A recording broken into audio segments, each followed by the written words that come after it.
हमने ये शो करना है कि कॉम्प्लीमेंट्री एंगल का जो प्रोजेक्शन की रेंज होती है, क्या होती है, रेंज होती है, वो आपस में क्या होती हैं, सेम होती हैं। ये एंगल लिख दिया भाई ने गलती से, यहाँ पे लफ्ज़ क्या आएगा, प्रोजेक्शन की क्या रेंज, वो अगर हम कॉम्प्लीमेंट्री एंगल से पिकेंगे तो क्या आएगी, हमेशा सेम आएगी। तो रेंज का फॉर्मूला क्या होता है, v naught square sine 2 theta upon g. Complementary angle की डेफिनेशन होती है कि दो एंगलों का सम कितने के बराबर है, 90। तो आप दो एंगल ऐसे सपोज कर लें, इसमें कुछ भी नहीं गिवन, आपको ये शो करके दिखाना है दोनों रेंजें क्या आएंगी, बराबर आएंगी। तो थीटा 1 पे जो रेंज आएगी उसको हम क्या नाम दे देंगे, R1, और जो थीटा 2 पर आएगी उसको हम क्या नाम दे देंगे, R2। तो पहले हम क्या निकाल लें, थीटा 1 किसके इक्विवेलेंट है, थीटा 1 लेट करेंगे 60 के, 30 के ले लेते हैं, और थीटा 2 60 के इक्विवेलेंट ले लेते हैं। सेम नहीं होना चाहिए वो एंगल, ठीक है। पता चला आप 45 कर लें तो फिर आप बोले यार देखो सेम आ रहा है, तो वो तो आएगा ही सेम, लेकिन आपको दोनों एंगल डिफरेंट होने चाहिए। तो क्या है R1 का, R का क्या फॉर्मूला होता है, v naught square sine 2 theta upon g, sine 2, ठीक है।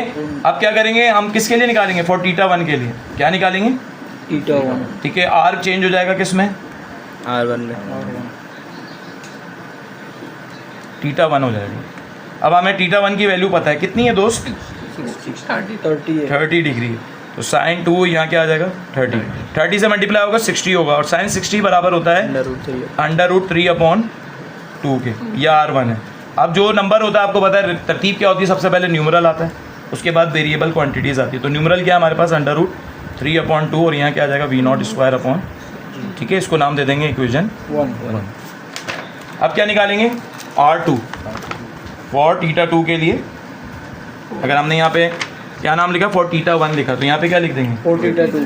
रेंज निकालेंगे किसके लिए, एंगल 2 के लिए, थीटा 2 के लिए जी।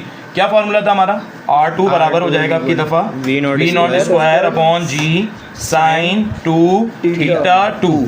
अब आपको पता है R2 तो R2 ही रहेगा, वी नॉट स्क्वायर ही रहेगा, जी की जगह जी रहेगा, साइन की जगह साइन रहेगा, थीटा 2 की जगह क्या आ जाएगा, 60। और आपको पता है साइन 60 को 2 से मल्टीप्लाई करेंगे तो जवाब आता है 120, और साइन 120 बराबर होता है √3 अपॉन 2 के। ये शुरू में आ जाएगा, न्यूमरल शुरू में आता है,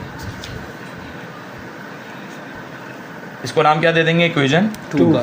ऑन कंपेयरिंग इक्वेशन 1 एंड 2 आपको पता चल जाएगा, क्या पता चल जाएगा कि आपकी रेंज R1 किसके बराबर आया, R2 R2 के। क्यों, क्योंकि दोनों की राइट हैंड साइड सेम है, तो लेफ्ट हैंड साइड भी क्या होंगी सेम। तो वहाँ से R1 आ गया, यहाँ से कौन आ गया, R2 आ गया। प्रूफ। लास्ट में लिखना चाहें तो वर्डिंग भी लिख सकते हैं अगर टाइम